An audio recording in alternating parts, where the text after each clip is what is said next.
Good evening, fellow punchers. Mickey D back with you here on Monday evening at a gloriously sunny west of Ireland, where I think the mercury hit 18 degrees today. Everyone I met was brimming with great enthusiasm today. Roscommon being the only team in division of the 32 teams to go undefeated, 5 wins, 2 draws. So we're meeting Galway next Sunday now in the Division 2 League final, and that'll be followed by Kerry and Mayo. So it'll be a great day out in Croke Park. I wonder, Patrick Hickey, what sort of a team will Galway put out? You reckon they put out the third string team yesterday? Joyce reckons that they have to win next week, that they don't want 2 losses going in 3 weeks later in their first championship match against Mayo. So we'll see what you're made of next week, Galway, huh? We'll be all right. Anyway, Patrick was out early on the bus this morning, and Ian Saville as well, who did say that Grandview would probably win the first race, or the 145. I was very much afraid of him or her yesterday. I shouldn't have put in that selection because I just was going to go the one, but the couple of pints and the beaming as it was, I stuck the one, the horse in as well. So I hope it didn't affect anyone with a double, especially with the other one winning. There was an almighty gamble on that again today. That was available 2 days ago at 4-1. It was available at 11-4 before I went into the Hyde yesterday with William Hill, and I was going to back it, and then I got a phone call about a fundraising thing that we're doing, and I was talking to a woman for about 5 minutes, and then I headed on up to the match, and when I came out after the match, it was 7-4 afterwards. So there was a heap of money for it overnight, even money and money on today, and I only heard it on the phone. I didn't see it, but I thought she was in, or he was in trouble coming up the stretch, but the long stretch, as I thought, in Hexham might suit. So we had a winning day again. Good to hear from next Rossi, Stephen Burke. He left a message this morning, and glad to have you on board, Stephen. Stay in touch. I'm in a rush now because I'm going to a funeral. It's just gone 5 o'clock. So I have 3 each way selections for tomorrow. The first is in the 155 at Uttoxeter. It's a conditional jockeys over 2 mile.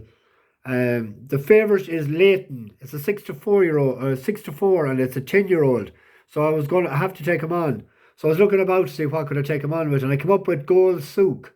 It's a 5-year-old out of Casamento. It's a 5-year-old gelding. It was rated 65 on the flat, and it won in Wolverhampton last October of 62 over 10 furlongs. To suggest that a better surface that it has been racing on the last couple of months would suit it better. It's rated 90, so it seems to be well enough handicapped. So it's a 10-1 shot, and they're paying 4 places. And I thought a pint each way. Just have a look as well to see what prices it without the favourite. I don't think the favourite ever had 2 in a row before, so why would he win 2 in a row? He's up penalised £7. That's the 155 at Uttoxeter, Gold Souk. The 250 at Navan. I normally don't go there at this time of the year, but I've found something that interests me. A horse called Wait a Little, 4-year-old out of The Last Lion, and that was bred out of Coisier, that's an Australian sprinter that won in Royal Ascot a number of years ago.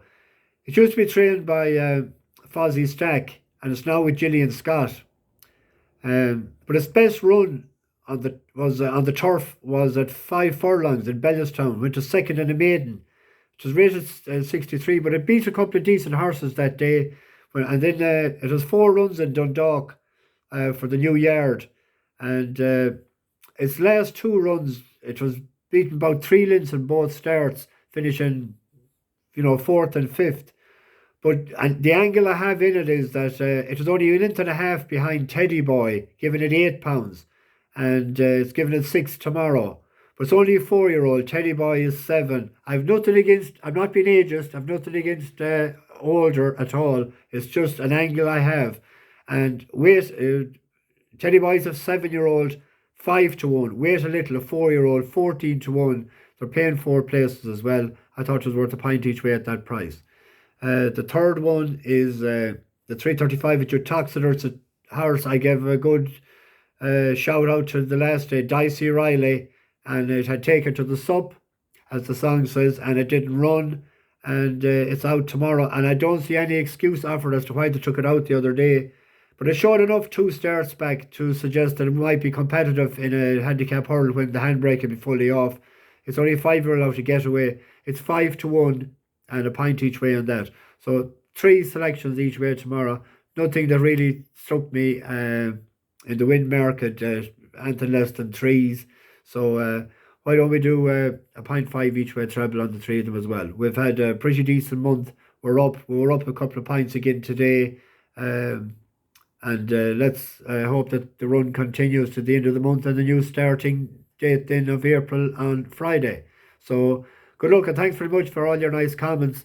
Like the video and subscribe. We're well over 600 now, so the target, if we could, is get to 1,000 before entry. So help me out to do that. Share it with a friend. Get a friend, even though he might be interested in racing at all. Just say hi, subscribe to this channel. It'll help along. Right? Thanks very much. Appreciate it. Got to run. Over and out. Bash those bookies.